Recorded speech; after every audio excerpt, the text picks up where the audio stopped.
Apa makanan Nabi Adam yang pertama setelah turun di bumi? Nabi Adam alaihissalam dikeluarkan dari surga dan diturunkan ke bumi setelah melanggar larangannya akibat terhasut godaan iblis. Setelah peristiwa itu, Nabi Adam alaihissalam tinggal di bumi bersama Hawa, istrinya. Dilansir dari Detik Hikmah, kisah turunnya Nabi Adam alaihissalam dan Hawa ke bumi disebutkan dalam surah Al-Baqarah ayat 136.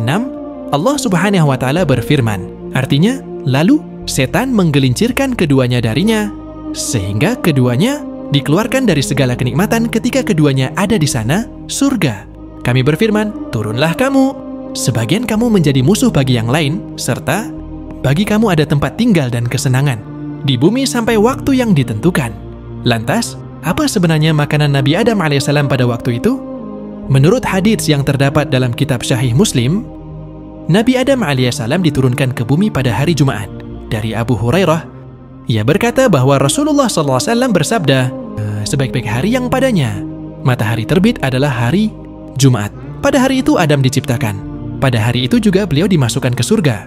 Dan pada hari itu pula beliau dikeluarkan dari surga. Hadis riwayat Muslim.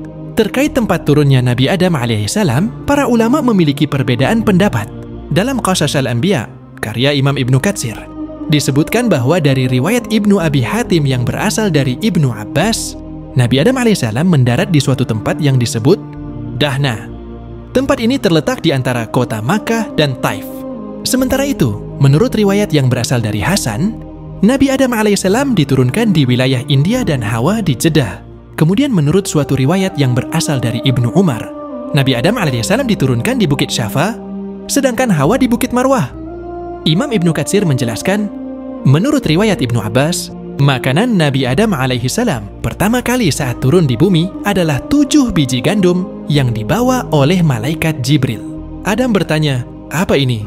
Jibril menjawab, ini makanan yang berasal dari pohon terlarang yang dulu engkau dilarang memakannya, tetapi engkau tetap memakannya. Adam bertanya, apa yang mesti aku lakukan terhadap biji gandum ini? Jibril menjawab, tanamlah biji-biji tersebut di bumi. Kemudian Nabi Adam alaihissalam pun menanam biji tersebut di bumi. Diceritakan bahwa setiap biji yang ditanam itu tumbuh dan bertambah hingga menjadi 100.000 benih. Kemudian benih-benih tersebut tumbuh besar dan Nabi Adam alaihissalam pun memanennya. Selanjutnya, Nabi Adam menumbuk, menggiling, dan mengolah hasil panennya itu hingga menjadi roti. Setelah melakukan usaha yang cukup keras dan melelahkan, akhirnya Nabi Adam alaihissalam bisa memakan roti tersebut. Sementara itu, berdasarkan riwayat yang diceritakan Ibnu Qayyim Al-Jauziyah dalam kitab Zadul Ma'ad, disebutkan bahwa makanan Nabi Adam alaihissalam di bumi untuk pertama kalinya adalah nabiqu. Nabiqu adalah buah pohon sidr, bidara. Hal ini disandarkan pada riwayat Abu Nuaim dalam kitab Ats-Tib An-Nabawi. Dan dari Rasulullah SAW, beliau bersabda, sesungguhnya Adam ketika turun ke bumi, sesuatu yang buahnya pertama kali ia makan adalah nabiq. Dalam hadis muttafaq alaih ketika Rasulullah SAW melihat Sidratul Muntaha pada malam Isra, beliau menyebut nabiqu sebesar kendi hajar. Para ulama berbeda pendapat mengenai tumbuhan nabqu yang menjadi makanan. Pertama, Nabi Adam alaihissalam di bumi pertama kalinya, apakah itu lembab atau kering? Menurut Ibnu Qayyim Al-Jauziyah, pendapat yang benar adalah lembabnya adalah dingin lembab dan keringnya adalah dingin kering.